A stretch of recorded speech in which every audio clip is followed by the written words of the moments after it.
National Weather Service in Lake Charles has issued a tornado warning for East Central Rapids Parish in central Louisiana, northwestern Avoyelles Parish in central Louisiana, until 2:30 p.m. Central Daylight Time.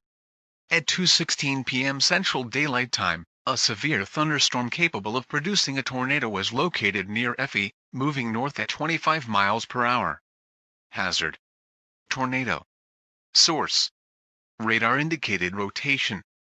Impact: flying debris will be dangerous to those caught without shelter. Mobile homes will be damaged or destroyed. Damage to roofs, windows, and vehicles will occur. Tree damage is likely.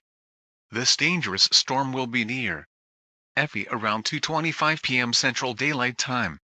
Centerpoint and Bruylet around 2:30 p.m. Central Daylight Time. Precautionary preparedness actions: take cover now. Move to an interior room on the lowest floor of a sturdy building. Avoid windows. If you are outdoors, in a mobile home, or in a vehicle, move to the closest substantial shelter and protect yourself from flying debris.